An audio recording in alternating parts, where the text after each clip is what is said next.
VOA1 The Hits. Welcome to Learning English, a daily 30-minute program from the Voice of America. I'm Dan Friedel. And I'm Katie Weaver. This program is aimed at English learners. So we speak slowly, and we use words and phrases especially written for people learning English.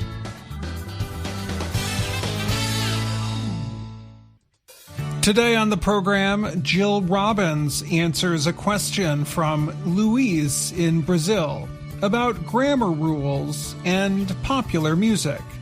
Then Gregory Stockel and Gina Bennett tell us about the women weavers of northern Chile. We close today's program with a story by O. Henry. But first, Dan Novak looks at traditional Ethiopian coffee shops in London. When Yared Marcos moved to London 25 years ago, he did not see any Ethiopian coffee shops. Now there are at least 12 around a city known for its tea drinkers. In Ethiopia, coffee is usually drank at the end of each meal. Drinking coffee is a communal activity for Marcos. When he first immigrated to London from Ethiopia 23 years ago, he did not understand the culture. They sell our coffee in Starbucks and other places, but they don't follow our traditions, said Marcos, who has owned Kaffa Coffee since 2004. The shop is now in an East London neighborhood. It holds coffee ceremonies every weekend in the summer. It also holds cultural events and fills special orders. Tourists will walk by and smell the coffee and come in asking questions, Marcos said. It makes people want to learn more about the culture. Among some of the most popular Ethiopian kinds of coffee are the flowery yirgacheffe, fruity limu, and nutty kochere. Marcos named Kaffa after the southwestern area in Ethiopia, where coffee beans are believed to have been discovered about 1,200 years ago. An old story says that an Ethiopian goat farmer once noticed his goats acting strangely one day after eating berries from a tree. He tried them himself and felt energized and awake. The farmer took the berries to a religious worker, a monk, who threw them in a fire, calling them the work of the devil. A strong smell was released, so the monks saved the burnt coffee, putting it in a container with hot water. When they drank the liquid, they realized it helped them stay awake during nightly prayers. Coffee contains a lot of caffeine, a substance that has the effect of keeping people awake and feeling energetic. Over the years, coffee making in Ethiopia has changed into ceremonies led by the women in households. The social value of the coffee ceremony is one of our biggest traditions, Marcos said. The London Coffee Festival started in 2011. It also provides a chance for coffee lovers to come together. Antene Mulu is one of the owners of the Ethiopian Coffee Company in central London. He said the festival has helped spread Ethiopian coffee to a new community. Mulu and his business partner Polly Hamilton opened their store in 2013. Like Kaffa Coffee, they import directly from Ethiopia, where beans are named for the area where they were grown.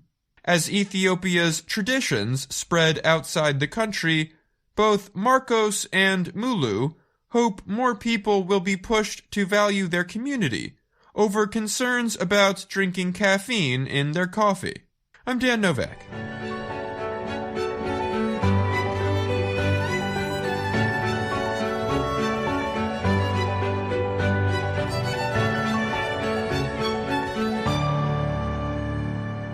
Hello, our question for today on Ask a Teacher comes from a reader in Brazil. I have an easy question. Why does Sir Elton John use don't and not doesn't in the song This Train Don't Stop There Anymore? Thanks. Louise, Brazil. Dear Louise, that's a great question. As an English teacher, I often hear things in songs that do not follow grammar rules. Sometimes I believe it is because the songwriter wants to speak in a way that is used by another community. Also, informal or everyday language is often not completely grammatical. Let's look at some of the words of This Train Don't Stop There Anymore. It appears in a collection of songs called Songs from the West Coast, published in 2001. The songwriter Bernie Taupin co-wrote this and many other songs with Elton John. Taupin wrote the words and John wrote the music. Taupin said he was always interested in Americana, the culture and history of America, and in country and Western music. That helps explain the images and language he put into this song. In the first part, the singer says he does not believe in miracles anymore and has lost strong feelings about romantic love.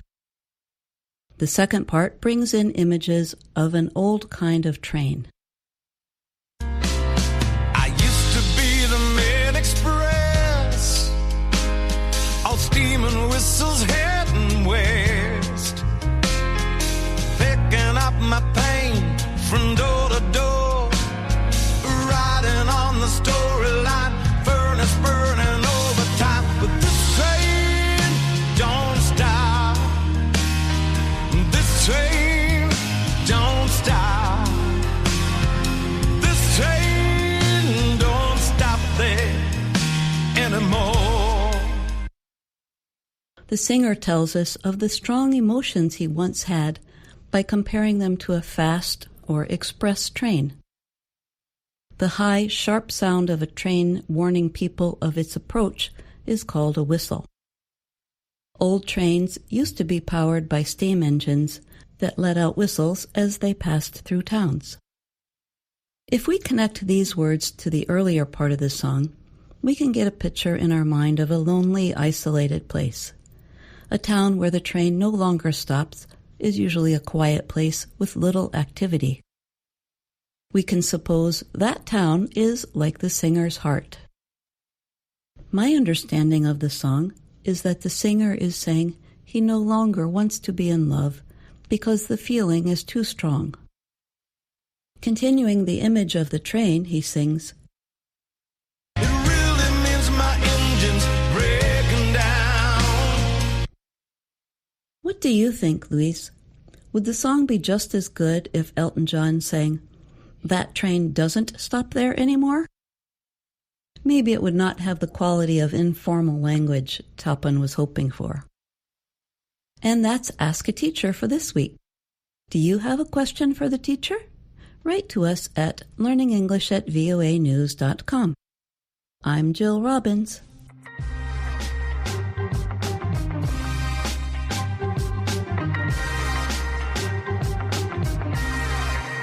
In northern Chile, Teofila Chalapa learned to weave or make cloth surrounded by the high hills and sandy roads of the Atacama Desert. Spin the threads, girl, her grandmother told her 50 years ago. The 59-year-old Chalapa is Aymara, a native South American Indian people. She raises alpacas and llamas. The animals' hair can be cut off and turned into cloth called wool. We had no clothes or money, so we needed to learn how to dress with our own hands, said Chalapa. She lives in Caraquima, a town with fewer than 500 people near the Chile-Bolivia border. The knowledge of weaving passes from one generation to another, securing Aymara family's connection with their land. Chalapa prays before beginning her work. Mother Earth, give me strength, because you're the one who will produce, not me. Among the 3 million Aymaras who live along the borders of Chile, Peru, and Bolivia, the earth is known as Pachamama. Acts to honor Pachamama and asks for Earth's blessings are a part of everyday life for the people. I believe in God, but the earth provides us with everything, Chalapa said. Pachamama inspires Chalapa's work in textiles. It provides means for survival, too. My animals are my mother, Chalapa said. Her alpacas and llamas were a source of meat, wool, and emotional support during the difficult years she spent as a single parent raising her children. Aymara weavers cut off their animals' wool in October when the weather is warmer. The llamas keep several centimeters of wool to keep them warm and ready for the floreo. During this ancient ceremony, celebrated in February, Aymaras tie wool flowers to their animals, identifying them as their property. They also thank Pachamama for providing them the things they need. Once the wool is collected and cleaned, the weavers use their fingers to pull threads out of it. The threads are grouped together and placed on a weaving machine called a loom. Aymara women like Chalapa use the money they make from the sale of wool products to send their children to school. I thank God because I always told myself, I don't want them to be like me, said Marcelina Choque, another woman weaver who lives in the town of Pozo Almonte. This is my only profession. If I don't sell, I have nothing. Such generational progress comes with mixed emotions, however. I taught my daughters how to weave just like me, but now that they have other jobs, they don't weave anymore, Choque said. Several women weavers say the traditional work may end because younger Aymara are moving away from their hometowns. The weavers say there are few young Aymara women who know how to use a loom. In rural areas, there is a significant migration of young people, and the population is aging, said Luis Pizarro, who works at the Agricultural Development Institute of Chile. The organization supports rural development for Chilean communities connected to the Aymara culture, Pizarro said. The goal is to increase the farming of alpacas and llamas and products through special events and online. Recently, the Institute held a fashion show inside a shopping center in the city of Iquique. Teofila Chalapa, Maria Choque, and other women had their daughters serve as models at the show and sold some of their work. We try to get daughters and granddaughters of artisans involved in their cultural inheritance, Pizarro said. Nayaret Chalapa, no relation to Teofila, speaks proudly about her mother, who taught her how to pick the perfect plants for coloring the cloth. The colors of our textiles are related to nature, the earth, the sky, the hills. The land is sacred for us, the 25-year-old said. She said the work represents the maker's emotions, as well as the llamas, flowers, and mountains she wants to keep present.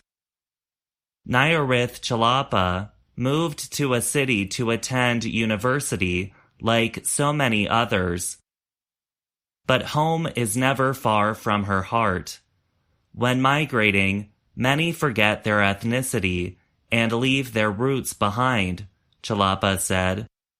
But my family tries to avoid that. I'm Gregory Stockel. And I'm Gina Bennett.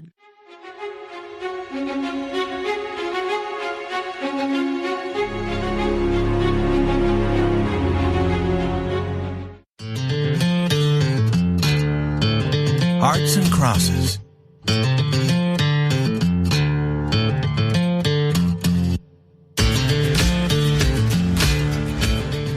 Baldy Woods reached for a drink and got it. When Baldy wanted something, he usually got it. But this is not Baldy's story. Now he took his third drink, which was larger than the first and the second. Baldy had been listening to the troubles of a friend. Now Baldy was going to tell his friend what to do. So the friend was buying him the drinks. This was the right thing for the friend to do. "I'd be king if I were you," said Baldy. He said it loudly and strongly. Webb Yeager moved his wide hat back on his head. He put his fingers in his yellow hair and moved it about. It now looked wilder than before. But this did not help him to think better. Therefore, he also got another drink. "If a man marries a queen, it ought not make him nothing," said Webb. Here was his real problem. "Surely not," said Baldy. "You ought to be a king, but you're only the queen's husband. That's what happens to a man in Europe if he marries the king's daughter. His wife becomes a queen, but is he a king? No. His only duty is to appear with the queen in pictures and be the father of the next king. That's not right. Yes, Webb, you are only the queen's husband. And if I were you, I'd turn everything upside down and I would be king." Baldy finished his drink. "Baldy," said Webb, "you and I have been cowboys together for years. We've been riding the same roads since we were very young. I wouldn't talk about my family to anyone but you. You were working on the Nopalito Ranch when I married Santa McAllister. I was foreman then. What am I now? Nothing." "When old McAllister was cattle king of West Texas," continued Baldy, "you were important. You told people what to do. Your commands were as strong as his." "That was true," said Webb, "until he discovered that I wanted to marry Santa. Then he sent me as far away from the ranch house as he could. When the old man died, they started to call Santa the cattle queen. Now, I tell the cattle what to do. That's all. She takes care of all the business. She takes care of all the money. I can't sell any cattle, not one animal. Santa is the queen and I'm nothing." "I would be king if I were you," said Baldy Woods again. "When a man marries a queen, he ought to be the same as she is. Plenty of people think it's strange, Webb. Your words mean nothing on the Nopalito Ranch. Mrs. Yeager is a fine little lady, but a man ought to be the head of his own house." Webb's brown face grew long with sadness. With that expression in his wild yellow hair and his blue eyes, he looked like a schoolboy who had lost his leadership to another strong boy. Yet his tall body looked too strong for such a thing to happen to him. "I'm riding back to the ranch today," he said. It was easy to see that he did not want to go. "I have to start some cattle on the road to San Antonio tomorrow morning." "Well, I'll go with you as far as Dry Lake," said Baldy. The two friends got on their horses and left the little town where they had met that morning. At Dry Lake, they stopped to say goodbye. They had been riding for miles without talking. But in Texas, talk does not often continue steadily. Many things may happen between words. But when you begin to talk again, you're still talking about the same thing. So now Webb added something to the talk that began 10 miles away. You remember, Baldy, there was a time when Santa was different. You remember the days when old McAllister kept me away from the ranch house. Remember how she would send me a sign that she wanted to see me? Old McAllister said that he would kill me if I came near enough. You remember the sign she used to send, Baldy? The picture of a heart with a cross inside it? Me? Cried Baldy. Sure, I remember. Every cowboy on the ranch knew that sign of the heart and the cross. We would see it on things sent out from the ranch. We would see it on anything. It would be on newspapers, on boxes of food. Once I saw it on the back of the shirt of a cook that McAllister sent from the ranch. Santa's father made a promise that she wouldn't write to me or send me any word. That heart and cross sign was her plan. When she wanted to see me, she would put that mark on something that she knew I would see. And when I saw it, I traveled fast to the ranch that same night. I would meet her outside the house. Well, we all knew it, said Baldy. But we never said anything. We wanted you to marry Santa. We knew why you had that fast horse. When we saw the heart and the cross on something from the ranch, we always knew your horse was going to go fast that night. The last time Santa sent me the sign, said Webb, was when she was sick. When I saw it, I got on my horse and started. It was a 40-mile ride. She wasn't at our meeting place. I went to the house. Old McAllister met me at the door. Did you come here to get killed? He said. I won't kill you this time. I was going to send for you. Santa wants you. Go in that room and see her. Then come out here and see me. Santa was lying in bed very sick, but she smiled and put a hand in mine, and I sat down by the bed, mud and riding clothes and all. I could hear you coming for hours, Webb, she said. I was sure you would come. You saw the sign? I saw it, I said. It's our sign, she said. Hearts and crosses. To love and to suffer. That's what they mean. And old Dr. Musgrove was there. And Santa goes to sleep, and Dr. Musgrove touches her face, and he says to me, You were good for her, but go away now. The little lady will be all right in the morning. Old McAllister was outside her room. She's sleeping, I said. Now you can start killing me. You have plenty of time. I haven't anything to fight with. Old McAllister laughs and says to me, Killing the best foreman in West Texas is not good business. I don't know where I could get another good foreman. I don't want you in the family, but I can use you on the Nopalito if you stay away from the ranch house. You go up and sleep, and then we'll talk. The two men prepared to separate. They took each other's hand. Bye, Baldy, said Webb. I'm glad I saw you and had this talk. With a sudden rush, the two riders were on their way. Then Baldy pulled his horse to a stop and shouted. Webb turned.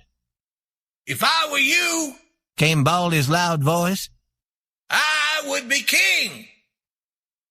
At 8 the following morning, Bud Turner got off his horse at the Nopalito ranch house. Bud was the cowboy who was taking the cattle to San Antonio. Mrs. Yeager was outside the house putting water on some flowers. In many ways, Santa was like her father, King McAllister. She was sure about everything. She was afraid of nothing. She was proud. But Santa looked like her mother. She had a strong body and a soft prettiness. Because she was a woman, her manners were womanly. But she liked to be queen, as her father had liked to be king. Webb stood near her, giving orders to 2 or 3 cowboys. "Good morning," said Bud. "Where do you want the cattle to go? To Barber's as usual?" The Queen always answered such a question. All the business, buying, selling, and banking, had been held in her hands. Care of the cattle was given to her husband. When King McAllister was alive, Santa was his secretary and his helper. She had continued her work, and her work had been successful. But before she could answer, the Queen's husband spoke. "You drive those cattle to Zimmerman's and Nesbitt's. I spoke to Zimmerman about it." Bud turned, ready to go. "Wait!" called Santa quickly. She looked at her husband with surprise in her gray eyes. "What do you mean, Webb?" she asked. "I never deal with Zimmerman and Nesbitt. Barber has bought all the cattle from this ranch for 5 years. I'm not going to change." She said to Bud Turner, "Take those cattle to Barber." Bud did not look at either of them. He stood there waiting. "I want those cattle to go to Zimmerman and Nesbitt," said Webb. There was a cold light in his blue eyes. "It's time to start," said Santa to Bud. "Tell Barber we'll have more cattle ready in about a month." Bud allowed his eyes to turn and meet Webb's. "You take those cattle," said Webb. "To Barber," said Santa quickly. "Let's say no more about it. What are you waiting for, Bud?" "Nothing," said Bud. But he did not hurry to move away, for man is man's friend, and he did not like what had happened. "You heard what she said," cried Webb. "We do what she commands." He took off his hat and made a wide movement with it, touching the floor. "Webb," said Santa, "what's wrong with you today?" "I'm acting like the Queen's fool," said Webb. "What can you expect? Let me tell you, I was a man before I married a cattle queen. What am I now? Something for the cowboys to laugh at. But I'm going to be a man again." Santa looked at him. "Be reasonable, Webb," she said quietly. "There's nothing wrong. You take care of the cattle, I take care of the business. You understand the cattle. I understand the business better than you do. I learned it from my father."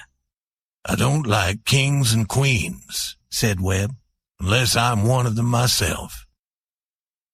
"All right, it's your ranch. Barber gets the cattle."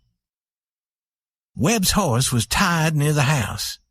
He walked into the house and brought out the supplies he took on long rides. These he began to tie on his horse. Santa followed him. Her face had lost some of its color. Webb got on his horse. There was no expression on his face except a strange light burning in his eyes. "There's some cattle at the Hondo water hole," he said. "They ought to be moved. Wild animals have killed 3 of them. I did not remember to tell Sims to do it. You tell him." Santa put a hand on the horse and looked her husband in the eye. "Are you going to leave me, Webb?" she asked quietly. "I'm going to be a man again," he answered. "I wish you success," she said with a sudden coldness. She turned and walked into the house. Webb Yeager went to the southeast as straight as he could ride. And when he came to the place where the sky and the earth seemed to meet, he was gone. Those at the Nopalito knew nothing more about him. Days passed, then weeks, then months, but Webb Yeager did not return.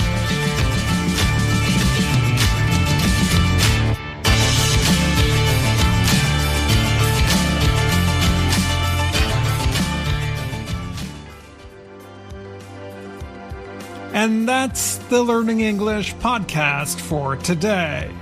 Be sure to come back next week for the next part of the story. Thanks to all our VOA colleagues for their work on today's program. Most importantly, thank you for listening. For more, visit our website at learningenglish.voanews.com. I'm Katie Weaver. And I'm Dan Friedel.